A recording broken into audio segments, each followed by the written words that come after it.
Hello there. Thanks for watching or listening to VIP Boxing Bell to Bell episode 118. Whether you're watching on YouTube, listening on iTunes or Spotify, thank you very much. You know me, Steve Lillis. You know the main man at the bottom there with his T-shirt and his motorbike helmet. Oh, no, it's an American football helmet behind him. It's John Evans. John, welcome again. My co-host. Are you okay? Yeah, pretty good, Steve. How are things? All right, mate. Not bad at all, pal. And of course, hey, tonight, special guest. He's fresh. He tells me he's blessed. He's fresh from Chantelle Cameron's epic win over Katie Taylor.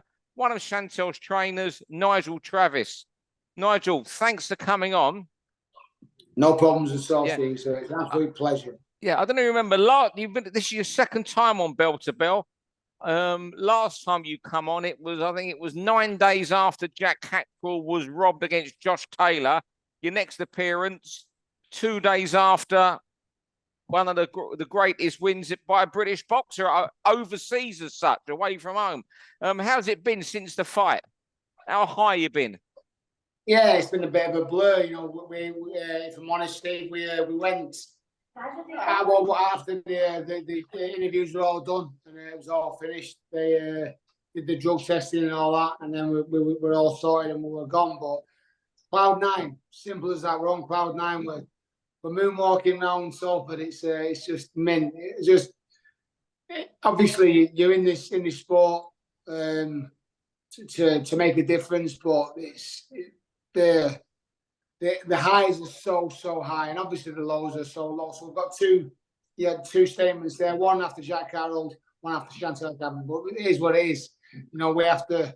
When it's good, you've got to lap it up and go with it, and that's certainly what we're doing. We did that Saturday night, Sunday morning, and we're going to continue as long as we can. But again, it's business now, so we're back. I'm back in my amateur gym now, over in Moss Side, and Jack Catterall.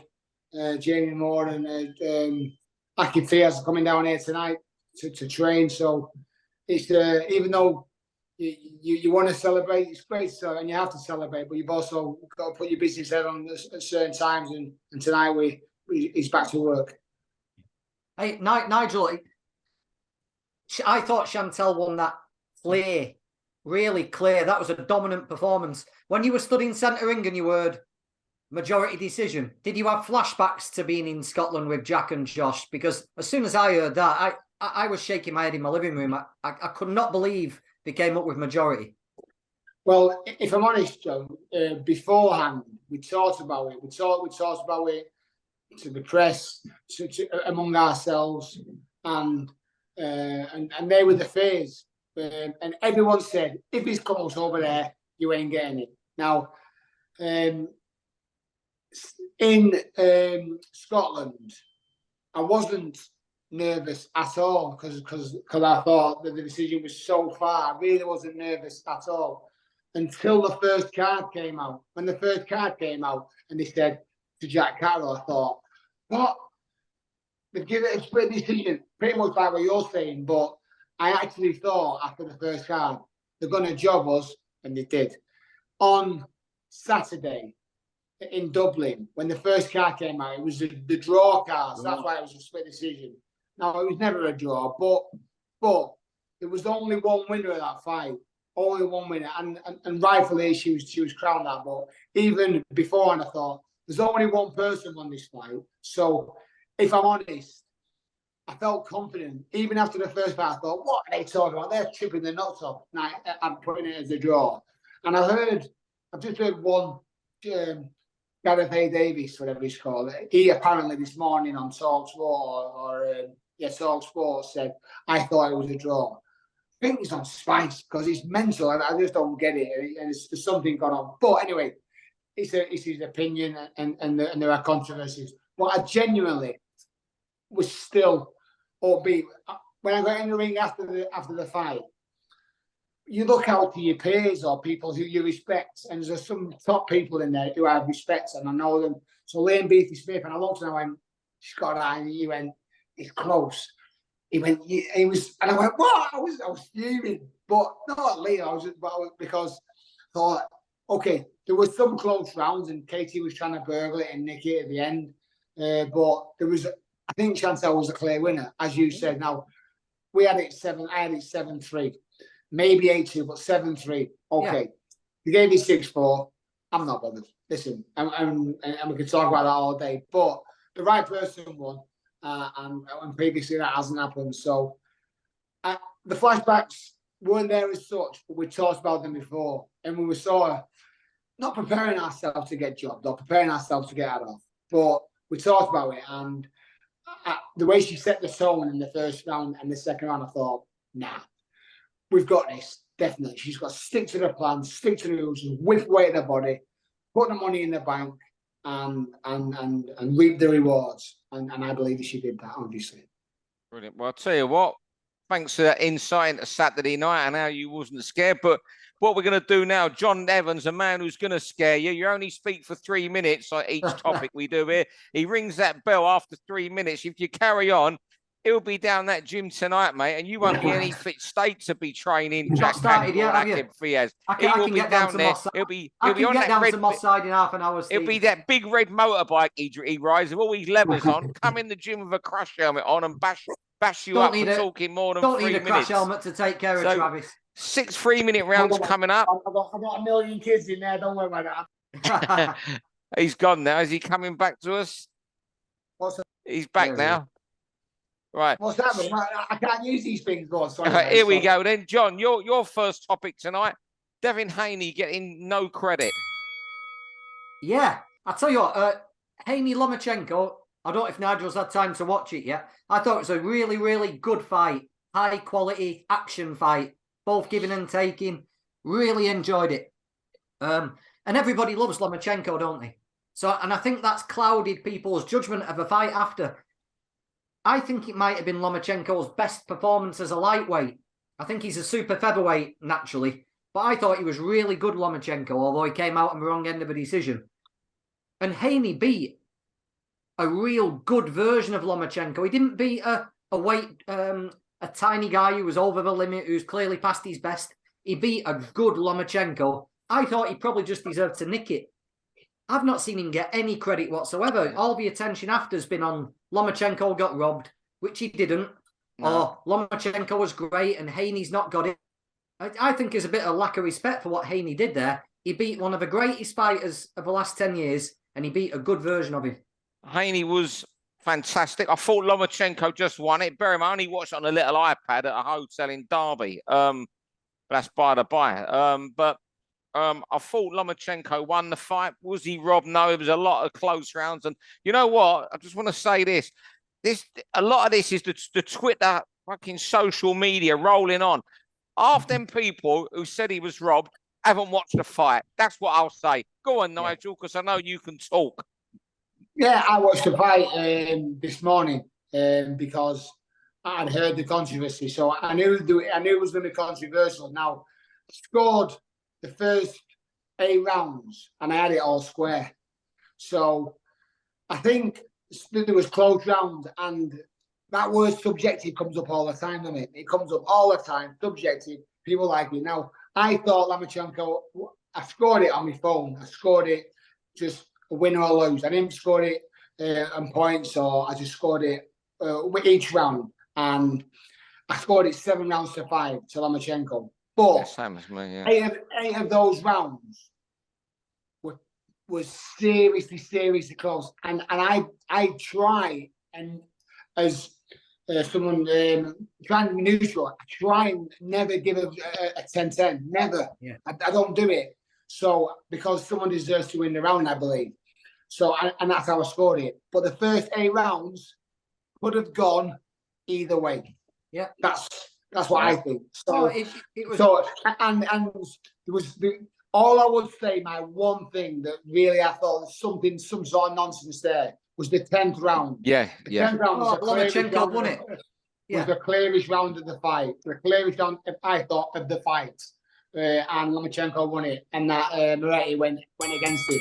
That's insane, isn't it? That stinks. That stinks. But and there would have been no difference. It would have still been the same result. He'd have won. But I just that was it. And so my first round being they were that close. I was picking. I thought as I was going in the next round, I thought did he win that round? That's how close it was, if I'm honest with you. So I don't think, and you're right, I think he hasn't been respected enough. I thought Lomachenko won, but I'm happy because it was a fantastic fight. I thought they were talking about them check. I mean, what's he call them stats where they have the numbers and Lomachenko punched him. Haney was hitting him with some massive shots downstairs, and big right hands to the body, winning that fight. Body destroyed him. It's phenomenal. Round two. Lawrence Okolie, Chris Billam-Smith. You know what? I think we spoke on the pod the other week about Joshua Buatsi having to show what he's all about finally, and not showing the other week. We got a guy here, Okolie, same things. When he fought David Light, people were walking out. Is this the night he's really got to deliver against Billam-Smith? 16,000 crowd against him. And I think this is the best. This is the opportunity he's got to show what a good fighter he's got. There's rivalry there because they were both in the same gym. And I like Okolie. I just hope this is the night he comes and shines if he's good enough. Yeah. Nigel. Yeah, I tell you what, he couldn't have anyone more tailor-made to make him look good, can he? You That's know, right. Billam-Smith's I mean, coming forward. He does the basics well, but he does the basics. He takes shots, and he takes one to give one, Billam-Smith. And if you were to design an opponent to make Okolie look good, it'd be Chris Billam-Smith. I mean, I think he'll thrive on the atmosphere as well. I do. I hope he does. Yeah. Yeah, I would agree with you wholeheartedly. But my only concern would be the jump set it so quick, Billam-Smith, and they know each other intimately. They sparred hundreds of rounds. Now, they both jumped at it and they both fancy it. I would back Okolie heavily, but they must know, or maybe it's just a good business decision that if he loses to the best cruiserweight in the world. So he's thinking maybe business-wise. But yeah, I think he will look devastating. He's definitely the out-and-out star of that weight category, and I think he's a heavyweight in weighting. As you said, they all walked out at Manchester Arena the other week, and it was I sent some kids from my gym, and I struggled to get them back there now because it was a snooze fest. But here's what it is. Yeah. What do you think now? If one of your lads, Nigel, turned into a pro like that, and they could win like that, I don't think Okolie's ever looked close to getting beat, but it was that type of style. Would you try and inject a bit of excitement in, or would you be more than happy that they were dominating like that? Well, I mean, from his point of view, he's not bothered. He doesn't care. He's not bothered. He's not bothered. You know, he's a greedy person, and he's prize fighting. He's getting paid whatever wages he gets. He gets to win. He moves on to the next challenge. That's it. So from their point of view, that's what it is. That's him. I like this sport. I love this sport. You know, I teach them in the gym. I want them to fight a certain way. You know, I don't want to try and mold them all into the same fire. I don't try and keep them all in the same style. I want them to use the flair. But I want them to impress. This is a prize fighting game, and we have to entertain. And I believe that when they do entertain, they'll get paid handsomely for it. So, but he's unbeaten. So, what does he care? It's only us who are moaning at him. Yeah. Round 3, go on, Nigel. Amateur boxing. You want the amateur boxing world. You're gonna have this is your sermon. Yeah, I just think that how essential. I'm at my gym now. You know how essential clubs like mine and countless others are in our business. So in the business of boxing, obviously the amateur sport is I think it's a beautiful sport, and all those pros who are going to be fighting at the weekend, the 3 shows that are going on around the country, they all come from deprived areas, usually the areas of deprivation, and they're essential, and they need to be supported, and needs to be looked after. And if they don't, then it's a scourge in our country that our ministers, our local MPs, or our government are not supporting clubs like mine, but not just boxing clubs, any initiatives, but boxing clubs are the heart, should be the heart of all these areas of deprivation in the community. They save people's lives. It's as simple as that. That's my, obviously, I've done this now for 15 years and she's been here. And I've been a firefighter for nearly 30 years. And I've saved more people in this boxing club than I ever did carrying down the ladder, carrying out a fire out of a road traffic collision. Boxing clubs are essential, and it's the future of our sport as well, and should be supported at all levels. Yeah, well, here you can both of us will only echo what you're saying there, Nigel. But one question, when there's been what fighter of the last 10 years, or what fight has suddenly led to people turning up at your gym? And you see, and that because of what they seen new. I mean, I'm going back, kids in the 90s saw Nazim Hamid fight Steve Robinson on ITV. And I remember Mick Costello, a good friend of yours, telling me people were walking into the lodge 2 nights later. What fighter in recent years has turned kids to boxing? Not to get out of trouble, but what fighter or fights? It's people, and again, coaches. So Amir Khan got a massive sway of Asian, kids from the Asian background, and the first person from an Asian community was Naseem Hamid. But Amir Khan, he came, and because of the success he had going from the amateurs to the pros, and he was on the telly Olympics, so people watched him for free. And then he boxed Mayo Kinsling, I believe, on a show in Bolton. Yeah, was that? Yeah, on a rematch, and he beat him. He beat him in his last amateur bout, I believe. And then he turned pro, under the guise of whatever, Matchroom or whoever it was. I don't know who he signed with. Frank Warren. It was. Whatever. But they went in. So he brought a load and exciting fighters, but things like I honestly believe it, and I slag them when I have to slag them, but promoters like Eddie Hearn, have changed the game a little bit. So because of the media, I think this is always a bit of an own goal. I don't get it. My dad is 73 and he's got to watch things, as you were saying, you're watching on your iPad. He just wants to turn the television on and watch it. And so I think it's an own goal with the app, but now it's coming on television, I believe. But people like Eddie and the size of the events that they put on. Our sport is struggling a little bit, I think, or was struggling. Things like MMA and white collar, though, they're putting on big events, earning loads of dough. Whereas the top level promoters, your likes of Frank Warren, your likes of Eddie Hearn, they're putting it on mass and they're changing. So people are watching it and going, I might do that. And they're from the deprived areas that they keep it and they go, let's give it a go. Can we drive in a car like that guy or Anthony Joshua, things like that. So they've changed the sport in my eyes, and that's why it's as popular as ever. And packed night after night after night, day after day after day, we're packed, and that's just a good thing. So the future of sport looks healthy to me. Yeah. Round 4, John, over to you, Lara Wood. Yeah, Lara Wood. I bet we all can't wait for this, can we, at weekend? Quick turnaround, though, after that first fight, considering how brutal it was. And I was sat at home last night thinking back about brutal fights where there's been a quick turnaround. And I got Eubank, Carl Thompson. That was 3 months to the day, and Eubank still had his black eye. That's right. Badge of courage, as he called it. Yeah. Vasquez Marquez, they fought 3 times in a year. 3 times in 12 months. And they were all brutal. But this is a real quick turnaround for Lee Wood, this. That was a nasty finish, a heavy knockout, I thought. Bronco Lara's going to come in and do exactly the same.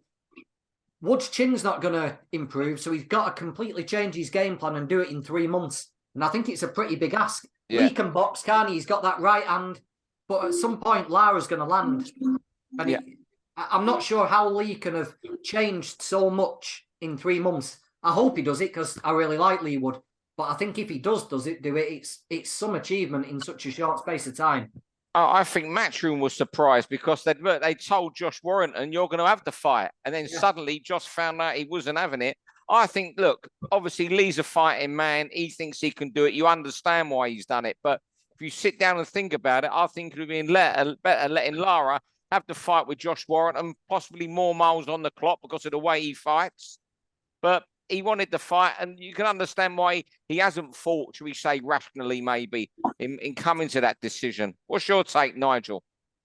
Yeah, I pretty similar to what you're going to say. I definitely would have let him fight Josh Warrington without a shadow of a doubt, because he's signed now with Matchroom, so he's signed with it. So he has Lara signed, so he's going nowhere. So as you say, more miles on the clock. And what he was thinking was, what if Josh Warrington beats him? You know, and I get that, but if Josh Warrington beats him, then he's got to fight with Josh Warrington. He's there, so he should have kept it in house. As John said, his chin's not going to get any better. He was winning the fight. He was winning the fight, but he will get hit. It's where and listen, I read Trish Dixon's book the other week, mate. It scared me to death. You know, damage. So the concussion element, it can last, you know, months. I'm thinking because it was a heavy finish, wasn't it? We all know that. We all saw it, devastating. I just hope he's okay. And it could be a mistake. He's getting on himself, and you know, it's the second half of his career. You know, his career was nearly over. He boxed Reece Small or something. He boxed to win, and if he'd have lost that, it'd have been finished. But and so now he's got like a bit of a reservation, you know, like a second wind as such. And I think he's thinking of his earning potential. Is that the biggest fight for him? But I would have definitely let Josh Warrington get there first. And if Lara would beat Josh Warrington, then he fights the winner. So he would have fought the winner of Warrington or Lara, either of them, and they'd been happy and he'd have been paid similar, I'm sure. Yeah. Round 5 this week. I'm starting it, but I think we'll be hearing from Nigel here again. Jack Catterall, he's back against Lara Foley. If you didn't know, it's Catterall boxing. Nigel's just off to training with Jamie Moore when he finishes chatting to us as we record this on a Monday night. Obviously, the thing is, it's only his 7th fight in 5 years, I think. And I just hope that if Jack doesn't get the world title shot he deserves more than any man in boxing, I think, next, I just hope, and I'm sure Eddie will at least keep him busy until that opportunity comes.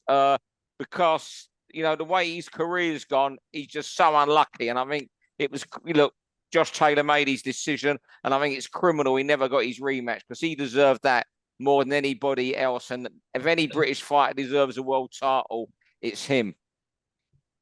Yeah. Go on, Nigel. I agree with everything. I love Jack. So tell us how he is and everything.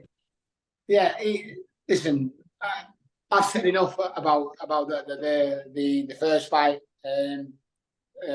His failed quest to become undisputed. He was in the gym the Monday after. The Monday after that fight, he was in the gym, and he's been in the gym ever since. I think that Foley will be made for him. I genuinely believe that. He's just had his best win today against Robbie Davies Jr.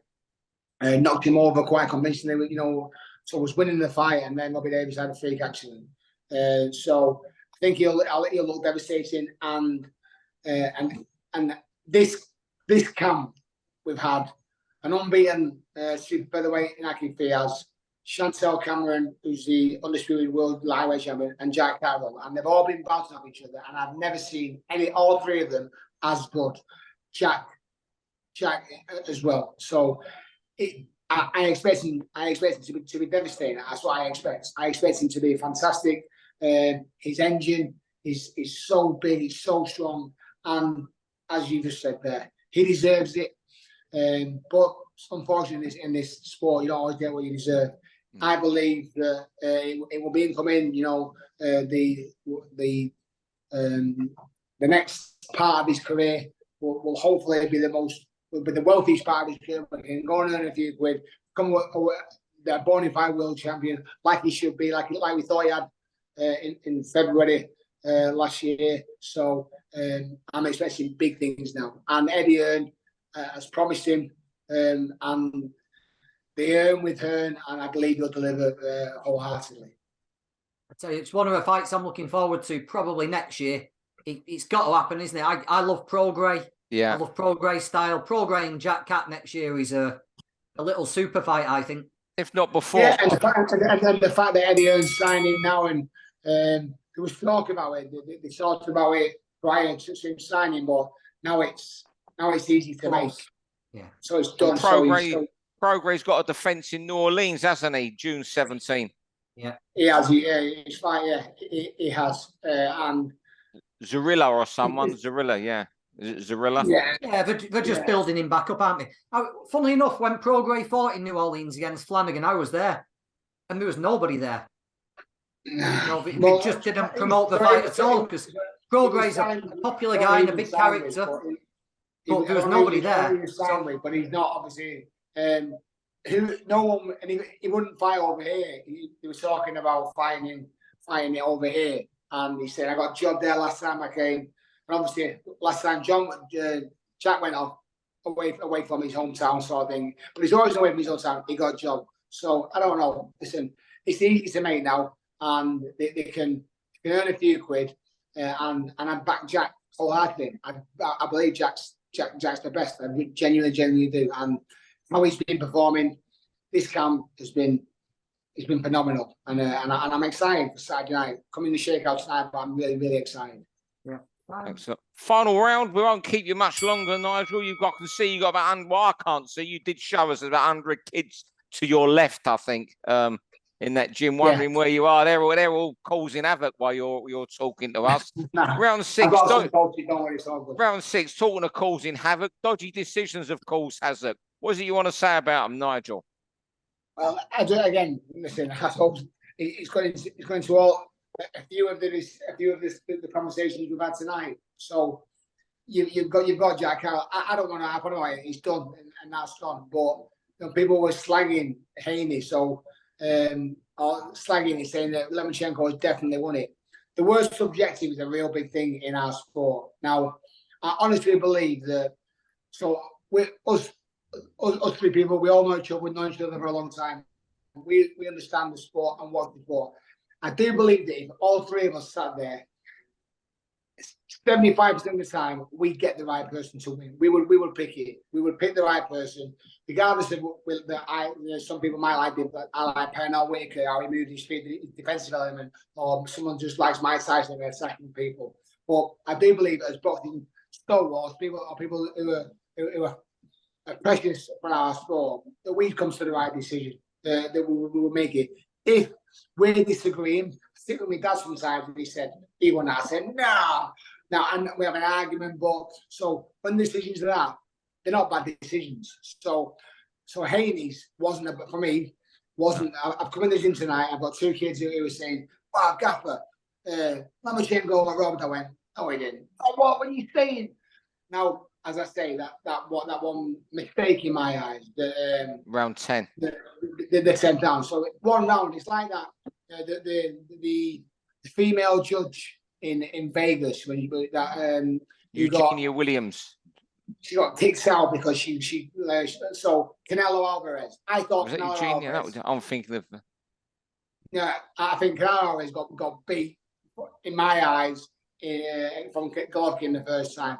It's bad decisions, they happen, and in our sport, in the amateur sport, you go mad at ringside, and you're swearing, and and the people who are doing it, the judges, they're just volunteers, little old men and women who are ticking the box. They're not getting paid for it, so they've got not corrupt, they're not terrible, but they've got a right to be trained by it, I believe, and I don't know how it's done. I'd be interested to hear your two options on how else could we do this, because some think is it a cheat? Do they cheat? Are they corrupt? Are they getting looked after? Whatever. But a lot of it's nonsense. Haney's wasn't a bad decision in my eyes. I don't think the right man won. That's that word subjective again. I thought Lomachenko won it, but I'm certainly not arguing, and I would not call it a bad decision at all because it was so close. Yeah. It's all tribal, isn't it, these days? And you know something else? Everyone's desperate to be offended by stuff these days. If their little mate doesn't win, they're desperate to kick up a fuss, aren't they, and create something out of nothing. Can you imagine Twitter on Sunday morning, the day after Hagler and Leonard? Yeah. Can you imagine? Oh, but the thing is now, with boxing's become tribal. It's almost like football. tribal where you have your favourites, your promoters, your favourite boxers. You can't celebrate. It's like in the heavyweight. I know we're going off topic from bad decisions. We've spoken about a bit tonight, but it's like in the heavyweight division. You can't like Fury and Joshua. You have to be team one or the other. What's that all about? Just celebrate that we've got the two of the best heavyweights in the world. Celebrate that guys like Deontay Wilder are still about, you know, chinning people. We should be celebrating these 3 or 4 elite heavyweights instead of saying, I'm team Wilder, I'm team Joshua, I'm team Fury. It's a lot of old bollocks. It's like me saying I hate fucking Chelsea at football, isn't it? You know, it's a different sport. And even worse, these days, we have promoters, like fans are on promoters' side. Yeah. If you got Joshua against Fury, you'd have people with Eddie Hearn scarves. It's pathetic, isn't it? Yeah, it's all nonsense. But and it's their business, isn't it? You know, so I believe from a, you know, even the judges, you know, they're influenced by some way, shape or form, but because they want certain fighters to win. So it looked like some of the people were there on Saturday when Chantelle won, but because they're thinking that there's maybe more money in Casey Taylor winning, you know, because the next fight should be fighting Serrano at Crow Park. So they look devastated. Yeah, and when I heard that comment this morning from that Davis saying he thought it was a draw, I was like, are you fucking mad? Are you mad? And again, there was only one winner, I thought. So when as I said, when the draw was announced, I realised it was a winner. I thought, we've got this. We've definitely got this, because there's no way in the world that Kay Taylor's won more rounds than Chantelle Cameron. No way. I thought the same in February also. We've all been wrong. Well, anything you got to add there, John? No, I think we've covered everything tonight. It's been a good one, that. Well, I'll tell you what, it's been a great half hour with you, Nigel. I know you've got a lot to do. You haven't finished your day yet. I know it's your wedding anniversary, 24 years. Happy anniversary. And your wife, after 24 years of your wife's been down in London at the lodge with you. She's still married to boxing and you. You're like one of these guys that have multiple wives, you know. You know, polyamorous relationship, except you're cheating with boxing. She might believe in that. Listen, I'm blessed. My wife, Susie, as I say, she's my first love. We met at school, and that's where we are. We're still there now together. So the reason my gym does okay and I'm allowed to do what I can do is because of my missus. So behind any decent man, there's a great woman. Brilliant. Well, thanks very much indeed, Nigel, for your time. John, thanks as always. We've had a right easy night tonight, John, with Nigel there chatting away. Thanks everyone for watching. Up and let him go, don't you? Yeah, Nigel, we'll have you on again in a few months after your next big fight or before. It's great having you on for half hour. You're good fun, good value. Thank you very much, and thank everyone for watching or listening. And we're not about next week unless John wants to do a pod next week. I'm at a punk rock festival in Las Vegas, so there you go. For all boxing info, news, and latest interviews, amateur and pro across the north, click and subscribe. VIP Boxing Promotions. Also, Twitter, Instagram, and Facebook.